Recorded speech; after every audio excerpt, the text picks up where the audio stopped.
नाज़रीन आदाब, इस्तक़बाल है आपका हमारी इस खास पेशकश में जिसका नाम है अपना मुल्क अपना आइन, और मैं हूं आपका मेज़बान मोहम्मद नौमान। जी हां, बेशक अपने मुल्क और अपने आइन में जो हुकूक हमें हासिल हैं वो ज़मानत हैं हमारी आज़ादी के, वो रहबर हैं हमारी तरक्की के। और किसी भी मुल्क की तरक्की के लिए उस मुल्क के नौजवान और बच्चे सबसे बड़ी ताकत होते हैं। सही मायनों में मुल्क की मईशत की सबसे बड़ी ताकत होते हैं वहाँ के बच्चे जो बड़े होकर अपने इल्म और हुनर के ज़रिए मुल्क को तरक्की की राह पर ले जाते हैं। हमारे मुल्क में आज़ादी से कब्ल से लेकर आज़ादी के बाद एक लंबे अरसे तक तालीम के मैदान में खातिर खा कामयाबी नहीं मिल सकी। 1986 में पहली तालीमी पॉलिसी लाई गई, 1992 में उसमें कुछ तब्दीलियाँ की गईं, लेकिन दुनिया तेज़ी से तरक्की कर रही थी और जदीद तकाज़े हमारे सामने थे। और फिर 2009 में राइट टू एजुकेशन लाया गया। आज के इस प्रोग्राम में हम जानेंगे आखिर राइट टू एजुकेशन क्या है, इसकी ज़रूरत और तकाज़ों पर गुफ्तगू होगी। तालीम के शोबे में हम कितनी तरक्की कर चुके हैं ये भी जानने की कोशिश करेंगे, और जो मौजूदा नई तालीमी पॉलिसी है उसके ऊपर भी गुफ्तगू होगी कि 1986 की तालीमी पॉलिसी में वो कौन सी कमियां रह गई थी जिनको दूर करने के लिए वज़ीर आज़म नरेंद्र मोदी की क़ियादत में नई तालीमी पॉलिसी को लाया गया है, और कैसे ये 21वीं सदी के तकाज़ों को पूरा करेगी और किस तरह ये उन मकासद को हासिल करेगी जिनका ख्वाब महात्मा गांधी और स्वामी विवेकानंद ने देखा था। आज इन तमाम पॉइंट्स पर बात करने के लिए हमारे साथ स्टूडियो में मौजूद हैं दो खास मेहमान। हमारे साथ हैं सुप्रीम कोर्ट के मारूफ वकील जनाब कमल दवे साहब, और हमारे साथ दूसरे खास मेहमान हैं माहिर तालीम डॉक्टर R.K. शर्मा साहब। आप दोनों का हमारे स्टूडियो में हमारी इस खास पेशकश में बहुत बहुत इस्तकबाल है। और मेरा पहला सवाल R.K. शर्मा साहब से होगा। आपका असर एक बड़ा तजुर्बा है एजुकेशन की फील्ड में, इस शोबे के अंदर, इस मैदान में क्या क्या हुआ, तो 1986 की पॉलिसी हो या अब नई तालीमी पॉलिसी हो। लेकिन सवाल सबसे पहला यही जानना चाहूँगा आपसे, ताकि हमारे नाजरीन तक ये बात पहुँचे कि राइट टू एजुकेशन क्या है। बड़ा उम्दा और इम्पोर्टेंट प्रश्न है आपका। मैं थोड़ा पीछे जाना चाहूँगा। हमारा देश विभिन्नता में एकता का देश है। प्राचीन काल में जाएं तो आश्रम व्यवस्था के अंतर्गत शिक्षा का आदान प्रदान होता था। राजा महाराजा अपने परिवार के बच्चों को पढ़ाने के लिए अलग से विशेष व्यवस्था करते थे, और उस आश्रम में सिर्फ राज परिवार के ही बच्चे पढ़ते थे। आम जनता के बच्चों को पढ़ाने लिखाने का काम उस समय के मंदिरों में, मस्जिदों में, गुरुद्वारों में होता था। जो वहाँ के जो धार्मिक पुजारी होते थे वो उन बच्चों को तालीम के साथ साथ संस्कार देने का प्रयास करते रहते थे। वो पद्धति काफ़ी दिन तक चली आई। उसके बाद अंग्रेज़ों का साम्राज्य हमारे देश में आया। सारी एजुकेशन को उन्होंने अपने हाथों में लिया। जगह जगह स्कूल्स खोले गए, इंस्टीट्यूशंस खोले गए, जिसको सरकार ने फंडिंग देनी शुरू की, और वहाँ से चलते हुए हम यहाँ तक पहुँचे। अब जैसा कि मेरे भाईजान ने अभी प्रश्न किया कि राइट टू एजुकेशन आखिर है क्या, जैसा कि इन शब्दों से साफ जाहिर है, राइट टू एजुकेशन मीन्स शिक्षा का अधिकार। गवर्नमेंट ने ये सोचा कि 14 साल तक के बच्चों को कंपलसरी एजुकेशन दी जाए, कि सब बच्चों ने, देश के सारे बच्चों ने 8वीं तक की, जिसको राइट टू एजुकेशन एक्ट के अंदर एलिमेंट्री एजुकेशन के नाम से भी पुकारा गया, कि 6 साल से और 8 साल के बच्चे को एजुकेशन देनी ही देनी है। और उसका भार सेंट्रल गवर्नमेंट ने स्टेट्स पे सौंपा, क्योंकि जो एजुकेशन है वो स्टेट का विषय है। स्टेट उसको अपने देश काल, वातावरण और वहाँ की भौगोलिक परिस्थिति के मुताबिक अपने नियम उपनियम अलग बनाती है। तो उसी के आधार पर ये एजुकेशन का एक एक्ट बना 2009 में। कुछ उसमें चेंजिंग आई 2011 में। इसके अंतर्गत क्या है कि लगा करके नर्सरी से और 8वीं तक के स्टूडेंट्स को सब ने कंपलसरी एजुकेशन लेनी ही लेनी है, और ये सरकार का दायित्व है कि उनको पढ़ाना ही पढ़ाना है। कुछ माँ बाप ऐसे सक्षम हैं जो अपने आधार पर अपने पैसे खर्च करके अपने बच्चों को पढ़ा सकते हैं, परंतु हमारे देश में बहुत सारे ऐसे हमारे देश के निवासी हैं जो अपने बच्चों को एजुकेशन दिलाने की स्थिति में नहीं हैं। उसके लिए गवर्नमेंट ने ये राइट टू एजुकेशन एक्ट के अंतर्गत ऐसे बच्चों को जो पढ़ा पाने की स्थिति में माँ बाप नहीं हैं, उनको फ्री ऑफ कॉस्ट एजुकेशन दिलाने का सिस्टम आरंभ किया, जिसके माध्यम से उनको किताबें भी मुफ्त मिलती हैं, उनको यूनिफॉर्म भी मुफ्त मिलती है, राइटिंग मटेरियल भी मुफ्त मिलता है, उनको कोई भी ट्यूशन फीस देनी नहीं पड़ती, और ट्यूशन फीस के साथ साथ जितनी भी स्कूल में एक्टिविटीज़ होती हैं, जो उनकी फीसिस होती हैं, वो भी उनको देनी नहीं होती। बच्चा फ्री ऑफ कॉस्ट लगा करके नर्सरी से 8th क्लास तक पढ़ सकता है। जहां अगर मैं दिल्ली की बात करूं तो दिल्ली के अंतर्गत ऐसे अधिकतर माँ बाप अपने बच्चों को निजी विद्यालयों में पढ़ाना चाहते हैं, क्योंकि हमारे दिल्ली के वासिंदों के दिमाग में एक बात है कि सरकारी स्कूलों से ज़्यादा निजी विद्यालयों में उनका बच्चा सुरक्षित है और वहाँ ज़्यादा बेहतर एजुकेशन उनको दी जा सकती है, ऐसा उनका सोचना है। ऐसी बात नहीं कि दिल्ली गवर्नमेंट के भी अपने स्कूल बहुत अच्छा कार्य कर रहे हैं, वो भी सराहनीय है।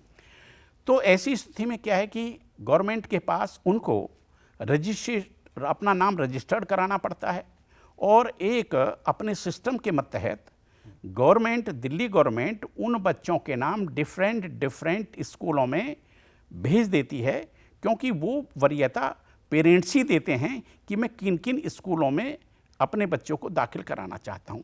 तो ये एक छोटा सा संक्षिप्त सा परिचय मैंने आपको दिया ये अपने राइट टू एजुकेशन के बारे में। जी, बहुत शुक्रिया। आपने जो इसके ताल्लुक़ से जो वजाहत दी वो बहुत अहम है हमारे लिए, और इसके ज़रूरत और तकाज़ों को हमने समझने की कोशिश की है। इसके साथ साथ अब मैं इसके और भी बारीकियों पर आपके पास आऊँगा, लेकिन उनसे पहले मैं एक वकील साहब जो आज हमारे साथ हैं सुप्रीम कोर्ट के, कमल जी से जानना चाहूँगा कि कमल जी, ज़रूरत और तकाज़े ये बढ़ते रहते हैं, 21वीं सदी की बात हो रही है, कितनी तब्दीली आपको नज़र आती थी, कितनी ज़रूरी थी तब्दीली अब इस पॉलिसी में, एजुकेशन के सिस्टम में, हमारे इस तालीमी निज़ाम में तब्दीली कितनी ज़रूरी थी अब आकर के?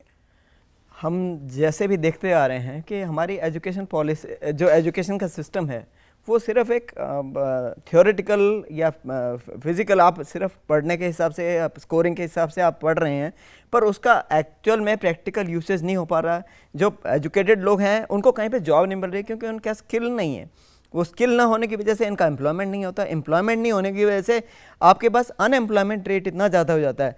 तो हमारे यहाँ पे जो भी एजुकेटेड लोग हैं, वो भी आप एक तरीके से कहा जाए तो देश के लिए, देश के बढ़ने के लिए वो कारगर सिद्ध नहीं होते। उनको नए तरीके से ट्रेनिंग की ज़रूरत है। इसलिए न्यू एजुकेशन पॉलिसी में वो सारी चीज़ों का ध्यान रखा गया है, ताकि वो उसके अंदर उसकी दक्षता आनी चाहिए, तकनीकी दक्षता हो या उसकी व्यवहारिक दक्षता हो। स्पेशलाइजेशन जब तक नहीं आएगा, जब तक उसके अंदर कोई स्पेशलाइजेशन नहीं आया कोई, तो उसके पास वो एजुकेशन सिर्फ थ्योरेटिकल पेपर होने का कोई वजूद नहीं बचता, उसका कोई इम्पैक्ट नहीं होता, उसका सोशल सर्कल में भी इम्पैक्ट नहीं होता, ना ही उसको उसका एम्प्लॉयमेंट जनरेट होता है। तो ये न्यू एजुकेशन पॉलिसी एक उस दिशा में एक बहुत महत्वपूर्ण कदम है कि व्यक्ति को न केवल एजुकेशन मिल रही है, पर उसका एक दक्षता, हाथ में हुनर जिसे कहते हैं, वो मिल रहा है, वो उसमें मिलना चाहिए। न्यू एजुकेशन पॉलिसी की कमल जी ने बात की, और ये बहुत अहम है हमारे लिए, सबके लिए समझना कि ये जो खिदमत के 6 साल जो कहा वो किया, ये नई एजुकेशन पॉलिसी किस तरह से, डॉक्टर साहब आपके पास आ रहा हूँ मैं जानने के लिए कि राइट टू एजुकेशन जिसको अब 10 साल से ज़्यादा हो चुके हैं, कितना कामयाब रहा अब तक हमारे इस तालीमी सफ़र को यहाँ तक लाने में। और ये जो नई अब हम पॉलिसी की बात करें, जिससे पहले वज़ीर आज़म का फोकस रहा स्किल डेवलपमेंट पर, तो बेटी बचाओ बेटी पढ़ाओ मुहिम भी इसमें शामिल है, कितनी कामयाबी के साथ इस सफ़र को आप मानते हैं कि अब आगे चला है ये सफ़र? देखिए, जैसे आपके प्रश्न के 2 हिस्से हैं जी। एक तो आपने कहा कि राइट टू एजुकेशन जो यहाँ तक आया इतने 10 सालों में, क्या कुछ इसके माध्यम से हो पाया? देखिए, इसमें कोई दो राह नहीं, क्योंकि जैसा मैं देख पाया हूँ, उन बच्चों में आपको जान के एक आश्चर्य होगा कि एक स्कूल का मैं चेयरमैन हूँ, और जब रिजल्ट आउट हुआ तो जान करके मैं ये पूछता जा रहा था, जब रिजल्ट बताया जा रहा था कि फर्स्ट सेकंड थर्ड कौन कौन है, तो मैं ये पूछ रहा था, हालांकि ये पूछना मैं समझता हूँ एक दृष्टि से थोड़ा गलत भी था, परंतु मेरा जो आंकलन था वो दूसरा था। मैं प्रिंसिपल से पूछता गया ये जनरल बच्चा है या EWS का है। आपको जान करके आश्चर्य होगा कि पहला और दूसरा स्थान पाने वाले बच्चे अधिकतर EWS के थे जी। मतलब निम्न वर्ग के, या मैं ये कहूँ कि जो आर्थिक दृष्टि से पिछड़े हुए वर्ग के बच्चे थे, वो किसी भी तरीके से अपनी प्रतिभा के आधार पर जनरल बच्चों से किसी तरीके से कम नहीं थे। शुरू में जनरल माँ बापों ने इनके साथ जो EWS और DG कैटेगरी के बच्चे थे, अपने बच्चों को बैठाने में बड़ा आनाकानी बताने की कोशिश की कि नहीं जी हमारे बच्चों को उनके साथ मत बैठाओ, उनका सेक्शन अलग बनाओ, परंतु कानूनन कहीं पर भी ऐसा हो नहीं सकता था। वो कुछ दिन की बात रही, परंतु ये सिस्टम बड़ी ही मुस्तैदी के साथ, बड़ी सफलता के साथ आगे यहाँ तक बढ़ता हुआ आया। इस बारे में मैं एक बात और कहना चाहूँगा इस अपने DD चैनल के माध्यम से कि इसका दुरुपयोग कुछ लोग कर रहे हैं। वो कैसे? ऐसे लोग भी जो सक्षम हैं, ऐसे लोग भी जो सक्षम हैं वो जाली सर्टिफिकेट बनवा करके EWS की सुविधाएं ले रहे हैं, मुफ्त अपने बच्चों को पढ़ा रहे हैं, मुफ्त किताबें ले रहे हैं, मुफ्त यूनिफॉर्म ले रहे हैं। और इस दृष्टि से जो बेचारे गरीब लोग हैं जिनको ये सहायता मिलनी चाहिए, वो उससे गुमराह हो जाते हैं, वो वहाँ तक पहुँच नहीं पाते हैं, वो महरूम रह जाते हैं। तो मेरा ये कहना है कि ऐसे लोगों को किस तरीके से रोका जाए। दूसरे, एक आदमी अच्छे से अच्छा स्कूल देखने की कोशिश करता है, वहाँ अपने बच्चे को करा देता है, बाकी सीट खाली पड़े रहती हैं, दूसरी जगह भी उसका नाम होता है। तो ऐसी स्थिति में मेरा ये कहना है, अगर सरकार तक मेरी बात पहुँचे, एक जहाँ पर पेरेंट्स रहते हैं जी, उसका बच्चा 3 किलोमीटर के अंदर एक ही स्कूल में या अधिक से अधिक 2 स्कूल दे दे कि इस स्कूल में नहीं तो उस स्कूल में मेरा नाम भेज दिया जाए मेरे बच्चे का।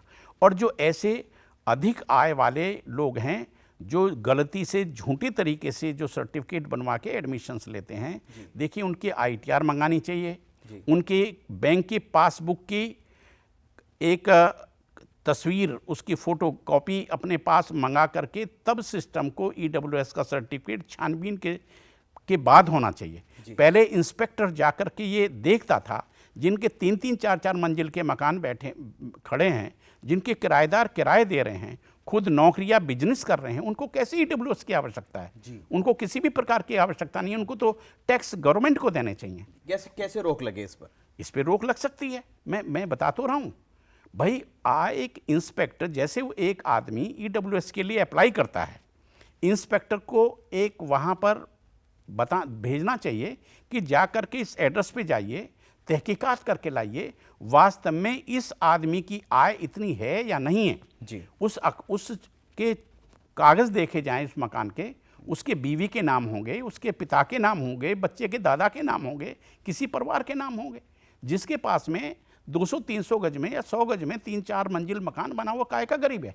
यानी इंस्पेक्शन आप मानते हैं कि इसके अंदर इंस्पेक्शन जरूर किया जाए, चेक किया जाए, बिल्कुल। और उसके बाद इस चीज को रोकने की पूरी कोशिश की जाए। आपको नवाब साहब जान के आश्चर्य होगा कि 2 घंटे में बना करके सर्टिफिकेट ले आते हैं। 2 घंटे के अंदर कैसे पता चलेगा कि यह वास्तव में यह आदमी गरीब है या नहीं है, इसको आवश्यकता सहायता की है या नहीं?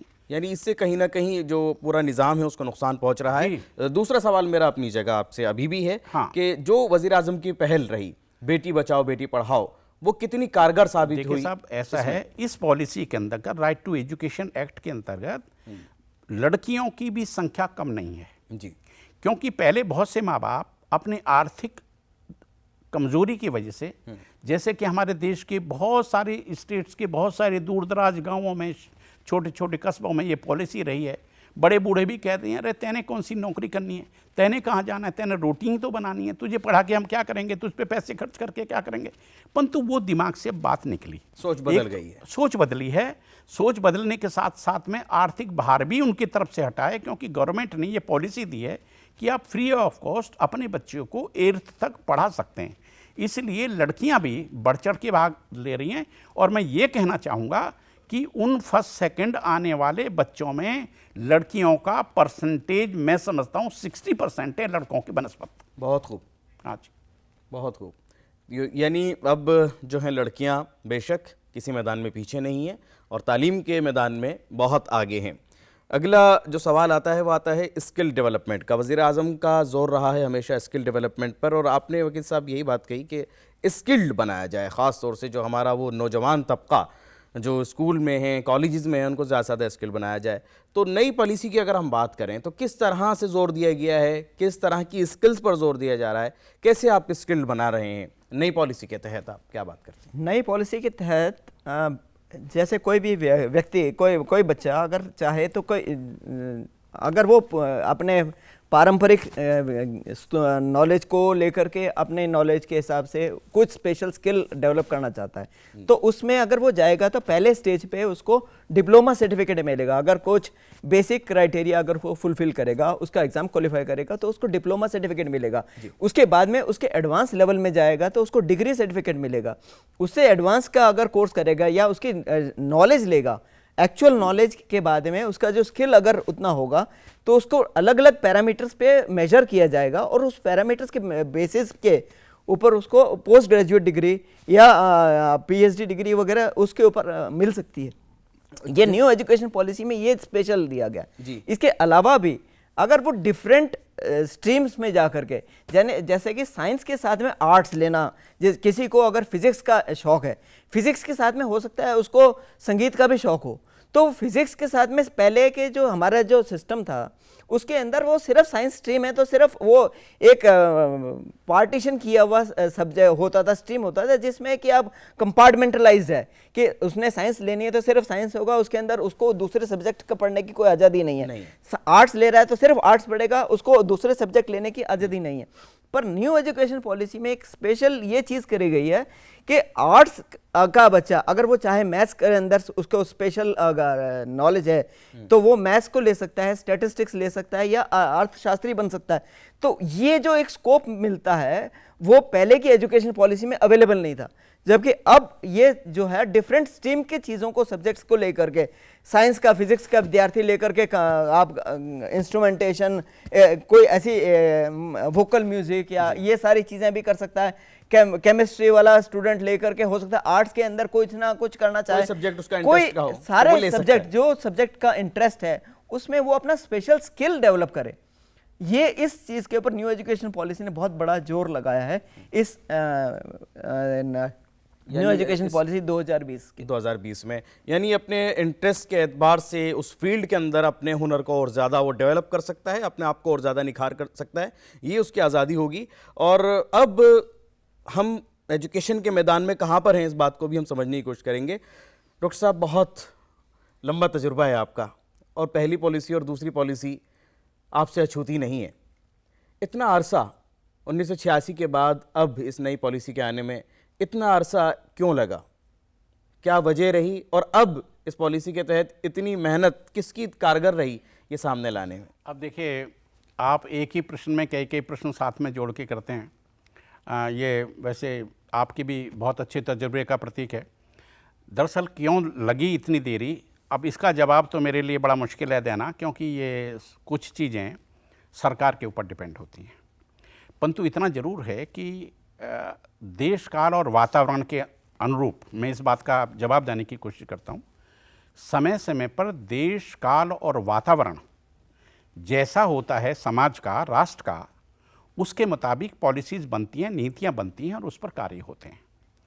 उस समय जब पहली पॉलिसी बनी उस समय जो चीज़ें प्रकाश में एजुकेशनिस्ट के सामने आईं या जो उस नीति को डेवलप कर रहे थे उनके सामने आई, उन्होंने उसके आधार पर वो नीति निश्चित कर दी। परंतु जब उसमें देखा, क्योंकि मैंने ये कहा ना कि जब फिर देश काल समय बदलता है, स्थितियाँ बदलती हैं, हमारी पॉपुलेशन बदलती है, हमारी ज़रूरतें बदलती हैं, तो उस समय टेक्निकल एजुकेशन का इतना रोल नहीं था जितना वर्तमान में टेक्निकल एक नॉलेज की अब आवश्यकता है। जैसे मैं आपको बताऊंगा कि उत्तर प्रदेश के अंदर एक विषय पढ़ाया जाता था जिसको कहते थे पुस्तक कला। उसमें क्या था कि बच्चा लगा करके चौथी क्लास से उसमें आर्ट सीखता था, गाना बजाना सीखता था, मिट्टी के मिट्टी से खिलौने बनाना सीखता था, जो उसमें बांस के सरकंडे होते हैं उससे बनाना बीजना सीखता था, जिसको पंखा भी बोलते हैं, और आसन बनाना भी वहाँ से जो झूंड काट करके और पत्तियों को मिला करके अपना आसन बनाना भी सीखता था। तो ऐसी ये भी एक स्किल का पार्ट है, ये भी एक स्किल का पार्ट है। अगर किसी भी तरीके से बच्चा बहुत नहीं पढ़ पाता तो उसको ये सब कुछ कर सकता है। नई शिक्षा नीति के अंतर्गत ये सब चीज़ लाने के प्रयास किए गए हैं। और एक बहुत बड़ी चीज़ क्या है, मैं ये शेयर करना चाहूँगा आपके पास कि हम जब किसी को परिचय देते हैं तो कई बार परिचयों में हम अपने दादा और पिता का नाम भी लेते हैं, बशर्ते कि हमारे दादा और पिता एक मौजिज़ आदमी रहे हों, कोई ऑफिसर रहे हों, प्रोफेसर रहे हों, कोई वकील बड़े रहे हों, जज रहे हों। परंतु अगर बाय द वे हमारे परिवार के वो बुज़ुर्ग अगर ऐसे नहीं रहे हैं और उनमें से वो गैर ख्याति प्राप्त आदमी रहे हैं या ऐसे उन्होंने काम किए हैं जिनका हम नाम लेना नहीं चाह सकते, हम उनके नाम से परिचय नहीं देते। मैं कहने का मतलब यह है कि इतिहास का जैसे मैंने एग्जाम्पल दिया, इतिहास का एक बहुत बड़ा महत्व है। और नई शिक्षा नीति के अंतर्गत ये चीज़ बताई गई है कि हमने चौथी क्लास के बाद एजुकेशन के अंदर इतिहास को इम्पोर्टेंट सब्जेक्ट के रूप में पढ़ाना चाहिए। हमारे बुजुर्गों ने क्या क्या किया, हमारे धार्मिक लीडर्स ने क्या क्या किया, हमारे पॉलिटिकल लीडर्स ने क्या क्या किया, विज्ञान के क्षेत्र में हमारे लोगों ने क्या क्या किया, आयुर्वेद के मामले में क्या क्या किया, हिकमत में लोगों ने क्या क्या किया। अगर वो सारी की सारी हिस्ट्री चौथी क्लास से कहानी के रूप में, उसके बाद बड़ी क्लासेस में जाते हैं तो स्टोरी के राइटिंग स्टोरी के रूप में, क्योंकि कहे नानी कुछ कहे, मतलब कहानी का जन्म ही नानी के द्वारा कहे हुए अनुभवों के आधार पे हुआ। नानी और दादी जो सिखाती है, जो बोलती है, वह कहानी बन जाती है, उसका असर भी होता है। उसका असर भी होता है। तो वो छोटी छोटी कहानी बना करके टीचर घर के बड़े बूढ़े अगर बच्चों को बताने का प्रयास करेंगे, आगे वो लिपिबद्ध होकर के एक स्टोरी की कहानी के रूप में वो बड़े लेवल पर चली जाएगी। फिर बड़े लेवल पर जाएंगे तो वही कहानी के इतिहास बन जाएगी। तो वो इतिहास केवल राजा महाराजाओं की लड़ाई और उनके कृत्य ही नहीं है। हमारे देश ने जो विज्ञान में तरक्की की, हमारे देश ने जो आयुर्वेद में या हिकमत में तरक्की की, हमारे देश ने जो सिविल में, कंस्ट्रक्शन में, आर्कोलॉजी में जो डेवलप किया, वो सारी की सारी चीज़ें आती हैं।